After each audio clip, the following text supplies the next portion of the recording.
सुप्रभात प्यारे बच्चों। कैसे हैं आप सब। हिंदी की कक्षा में आप सब बच्चों का स्वागत है। तो बच्चों, आज हम क्या करने वाले हैं। आज हम सबसे पहले फिर से एक कहानी सुनने वाले हैं। आज मैम फिर से आपके लिए एक कहानी लेकर आए हैं। सबसे पहले आप सभी बच्चे कहानी सुनेंगे, फिर उसके बाद हम देखेंगे हमने उस कहानी में कौन कौन से शब्द सुने हैं। फिर उन शब्दों का अक्षर पहचानेंगे और हम जानेंगे कि आज हमने कौन से अक्षर के बारे में जानना है तथा पढ़ना है। तो चलिए कहानी शुरू करते हैं। बच्चों, एक लड़का था जिसका नाम था शेखर। और शेखर कहाँ रहता था पता आपको? शेखर शिमला में रहता था। शेखर की एक बहन शालिनी थी और शालिनी बहुत सुंदर थी, इसलिए शालिनी बार बार शीशे में खुद को देखती और खुश होती रहती थी। शालिनी और शेखर के घर में एक बहुत सुंदर सा बगीचा था और उस बगीचे में उन्होंने पता है क्या क्या लगा रखा था। शलगम, शरीफा, शिमला मिर्च, शहतूत। शेखर रोज शरीफा खाता था। आपको पता है शरीफा क्या होता है? शरीफा होता है कस्टर्ड एप्पल, जिसको हम सीताफल भी बोलते हैं। ये हमारी सेहत के लिए बहुत अच्छा होता है। बच्चों, हमें बहुत सारे फल और सब्जियां खाने चाहिए ना, क्योंकि इससे हम शक्तिशाली हो जाते हैं, हमारे अंदर ताकत आती है, हम शक्तिशाली हो जाते हैं, बिल्कुल स्ट्रॉन्ग फील करते हैं। इसलिए आप सब बच्चे भी बहुत सारे फल और सब्जियां खाया करो। बच्चे रोज शाम को पार्क में खेलने जाते थे। शेखर और शालिनी भी जाते थे। जब पार्क में खेलकर थक हार कर वो घर पे वापस आते तो उनकी मम्मी उनको शहद डालकर शरबत बना के देती थी। शहद क्या होता है बच्चों? हनी। क्या होता है? हनी। और शहद डाल के जब हम शरबत पीते हैं, इससे हमारी बॉडी में बहुत जल्दी एनर्जी फील करते हैं, बहुत जल्दी हम ताकत महसूस करते हैं। फिर क्या हुआ बच्चों?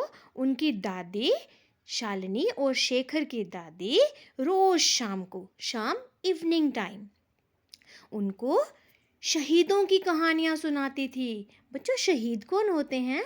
शहीद वो होते हैं जिन्होंने हमारे देश को अंग्रेज़ों की गुलामी से आज़ाद करवाने के लिए खुद को सेक्रीफाइस कर दिया था, खुद का बलिदान दे दिया था। उन शहीदों की कहानियाँ सुनाती थी। शालिनी और शेखर के पिताजी जू में काम करते थे और हर शुक्रवार शालिनी और शेखर अपने पिताजी के साथ जू में घूमने जाते। वहाँ पर वो शेर और शेरनी को देखते और सबसे ज़्यादा उनको शेर और शेरनी को देख के मज़ा आता। वो सभी जानवरों को देखते थे। वहाँ पे जिराफ होता था, गैंडा होता था, हाथी होता था, मगर उनको सबसे ज़्यादा अच्छा किसको देखना लगता था? शेर और शेरनी। शेर क्या होता है? जंगल का राजा।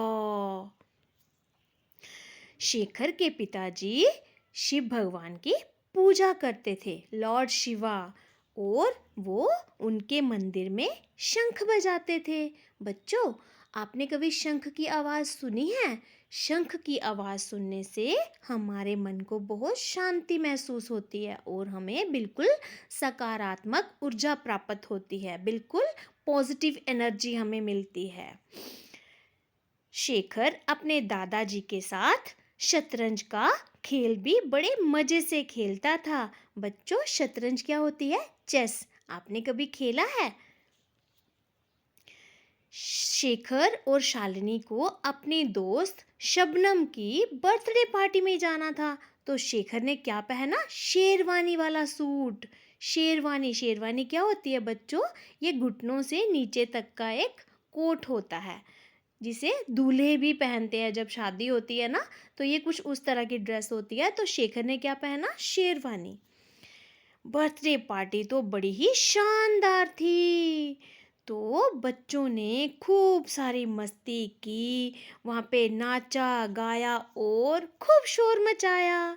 फिर बर्थडे पार्टी के बाद शेखर और शालिनी बिल्कुल थक चुके थे और घर पर आकर बिल्कुल शांत होके सो गए। तो बच्चों, आपको कैसी लगी कहानी? आज इस कहानी में आपने कौन-कौन से शब्द सुने? शेखर, शालिनी, शंख, शिमला मिर्च, शरीफा, शहतूत। तो बच्चों, इन सभी शब्दों की ध्वनि कहाँ से आ रही है? इन सभी शब्दों की ध्वनि आ रही है अक्षर श से। आपने अक्षर श देखा है? चलिए मैं आपको दिखाती हूँ अक्षर श। बच्चों, ये है अक्षर श। श श। तो आज आप सब बच्चे क्या करेंगे? अक्षर श से शुरू होने वाले सभी शब्दों को याद करेंगे। सबसे पहले क्या करेंगे सब बच्चे? पूरी कहानी को ध्यान से सुनेंगे, फिर अक्षर श से शुरू होने वाले इन सभी शब्दों को याद करेंगे, अच्छे से इनको दोहराएंगे तथा अक्षर श से शुरू होने वाले कुछ और शब्दों के बारे में जानेंगे। बच्चे, आपने खुद से एक्सप्लोर करना है, खुद से फाइंड आउट करना है हमारे आसपास में अक्षर श से शुरू होने वाले और कौन-कौन से शब्द हैं। आप इनके वीडियोस हमें सेंड करेंगे। धन्यवाद बच्चों, आपका दिन शुभ हो।